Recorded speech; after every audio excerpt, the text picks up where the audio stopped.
안녕하세요, 불량TV입니다. 오늘 전해드릴 이야기는요, 팀 내 서로 갈등이 있었던 축구선수 탑10을 선정하였습니다. 10위는 에코토 무칸조입니다. 2014 브라질 월드컵에서 카메룬의 아수 에코토와 무칸조가 크로아티아의 0대4로 뒤진 상황에서 충돌했습니다. 아수 에코토가 먼저 무칸조에게 머리를 박으면서 거친 의사표현을 했고, 무칸조 역시 눈을 동그랗게 뜨면서 반발했습니다. 아수 에코토는 볼을 빼앗긴 무칸조에게 지적을 했고, 이에 카메룬 동료 선수의 만류로 두 사람의 짧았던 싸움이 끝이 났지만 팀이 산산조각이 납니다. 이미 알렉스 송이 퇴장당한 상황에 원팀으로 싸워도 부족할 시점에 같은 팀 선수끼리 몸싸움을 벌이는 추태를 전세계 축구팬 앞에서 시전을 한 것이었죠. 9위는 벤제마 비니시우스. 벤제마가 동료 페를랑 멘데에게 불어로 비니시우스에게 공 주지마, 걔는 상대편이나 다름없어 라고 한 말 때문입니다. 벤제마와 벤디는 불어로 동료 혼담을 했습니다. 이를 들은 건 불어가 가능했던 골키퍼 크루토아. 이 소식을 들은 비니시우스의 팬들은 벤제마의 인스타그램에 사과해라, 벤제마 아웃 등의 댓글을 남기고 난리가 났습니다. 이때까지 비니시우스는 한 시즌 최다 골은 3골이 전부였습니다. 그러나 2021-22 시즌 비니시우스는 갑자기 득점에 눈을 떴고 동료 벤제마와 함께 힘을 합쳐 레알의 챔스 우승을 도왔습니다. 8위는 리세 벨라미. 리버풀의 공격수 벨라미와 수비수 리세는 2007 챔스를 앞두고 팀원들과 전지훈련을 떠났습니다. 저녁 술에 취한 벨라미는 리세에게 노래할 것을 권유했고, 리세는 이에 화가 났습니다. 잔뜩 욕을 한 리세가 호텔로 돌아와 잠이 든 사이 벨라미가 골프채를 들고 리세의 방으로 와 휘둘렀습니다. 허벅지와 엉덩이를 맞은 후 다음날 벨라미가 리세를 찾아와 사과를 했죠. 이 내용만 보면 리버풀의 팀 분위기는 최악인 것처럼 보였지만 정작 리버풀은 바르셀로나 원정에서 2대1로 승리했습니다. 아이러니하게도 벨라미와 리세가 각각 한 골씩 넣었죠. 특히 동점골을 넣은 벨라미는 골프 스윙 세레머니로 리세와 관계에 문제가 없음을 알렸습니다. 7위는 루니와 호날두. 루니는 2006 독일 월드컵 8강전에서 호날두가 있는 포르투갈을 만납니다. 당시 맨유에서 한솥밥을 먹던 그들은 가벼운 장난을 치면서 막역한 사이를 자랑했습니다. 루니가 포르투갈 수비수 카르발료의 낭심을 밟자 호날두가 주심에게 강하게 항의했고, 화가 난 루니는 호날두를 강하게 밀쳤습니다. 그러자 주심은 루니에게 레드카드를 내밀었습니다. 문제는 다음 호날두가 벤치를 향해서 윙크를 보낸 것이었습니다. 루니는 잉글랜드 국민의 역적이 되었고 맨유의 팀 분열이 되는 것이 아니냐 우려했습니다. 그러나 루니와 호날두는 이후 의기투합, 새 시즌 만에 리그 타이틀을 맨유에 안겼고 3연패의 초석을 마련했습니다. 이후 인터뷰에서 루니는 자신이 호날두의 성이었다면 팀 승리를 위해서 똑같이 했을 것이라고 말했습니다. 6위는 사네와 마네. 2023년 바이에른 뮌헨의 사디오 마네와 르로이 사네가 충돌했습니다. 맨시티와 템스 8강전 경기 도중 마네가 팀 동료 사네와 언쟁을 벌였고, 이후 라커룸까지 이어간 논쟁은 결국 마네가 사네의 입을 가격을 하면서 더욱 큰 문제로 번지고 말았습니다. 며칠 후 사네는 입술이 찢어진 채로 팀 훈련에 나왔습니다. 뮌헨이 호펜하임전을 준비하던 공식 훈련 날 사네의 모습이 포착이 됩니다. 사네는 왼쪽 윗 입술이 부어올랐습니다. 주먹을 휘두른 마네는 훈련에 나오지 않았죠. 마네는 이후 4억의 벌금, 출전 정지 징계와 함께 팀 동료들에게 사과했고, 사네도 마네의 징계 수위 조절과 함께 사과를 받아들이며 논란은 일단락되었지만 팬들은 팀 내 불화를 지적하며 비판이 쉽게 수그러들지 않았습니다. 기대만큼 활약도 미비했고 결국 방출이 결정되었습니다. 시즌이 끝나자마자 그는 사우디로 향했습니다. 5위는 손흥민과 요리스입니다.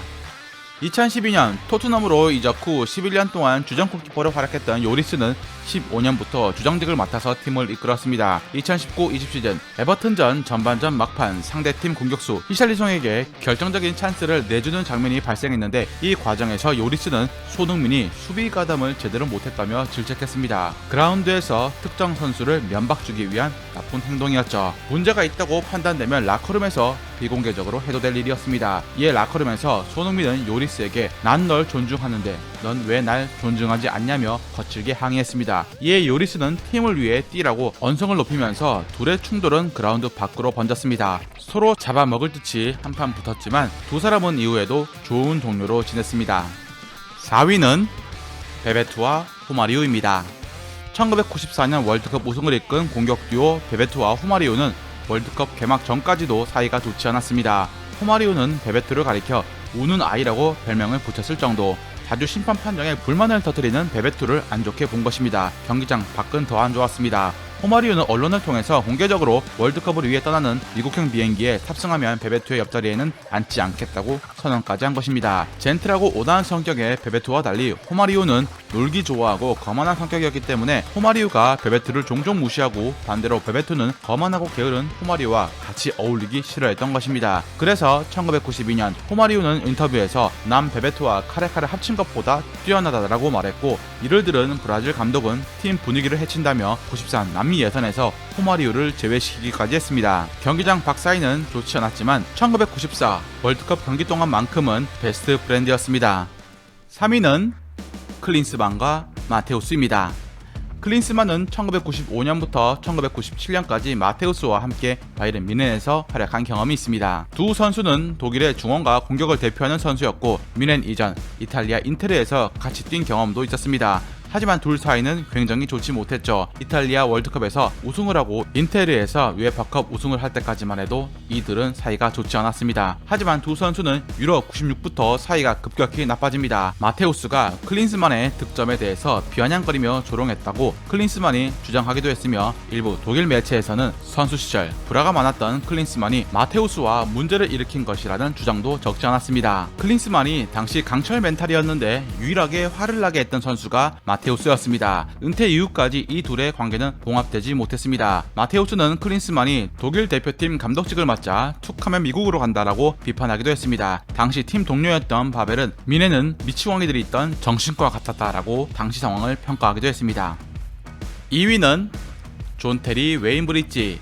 잉글랜드 국가대표팀 존 테리와 웨인 브리지는 프리미어리그 첼시 그리고 잉글랜드 국가대표팀에서 한수법을 먹었던 수비수들이었습니다. 2003년부터 2009년까지 첼시에서 함께 뛰며 깊은 우정을 쌓았을 정도. 그러나 2010 월드컵을 앞두고 테리가 브리지의 연인인 프랑스 소속 모델 바네사와 불륜을 저지른 것으로 드러나게 됩니다. 이 사건으로 브리지는 첼시를 떠나서 맨체스터 시티로 이적을 했고, 잉글랜드 국가대표에서도 은퇴를 합니다. 훗날 이둘이 경기에 만나도 양팀 선수들이 악수를 하는 순간 브리지는 테리의 악수를 외면했습니다. 불륜 사건이 터지기 전 2009년 영국 올해의 아버지 상을 수상한 테리였기에 충격은 컸습니다.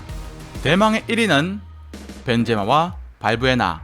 발부에나와 벤제마는 프랑스 대표팀에서 함께 뛴 사이였습니다. 하지만 2015년 범죄에 연루가 되었죠. 벤제마가 발부에나의 성관계 동영상을 입수해 발부에나를 협박했다는 혐의를 받은 것입니다. 재판에 회부된 벤제마는 벤제마와 협박범 사이의 통화 내용이 공개되면서 벤제마에게 유죄 판결이 내려지게 됩니다. 곧바로 프랑스 축구협회장은 벤제마의 국가대표 자격 정지를 결정했습니다. 이후 5년간 프랑스 국가대표팀에서 퇴출되었습니다. 피해자인 발부에나는 2021년 인터뷰에서 지금은 벤제마에게 화도 안 나고 원한도 없다. 그냥 각자의 길을 갈 뿐이다 라면서 벤제마의 발롱도르 수상 자격을 지지했습니다.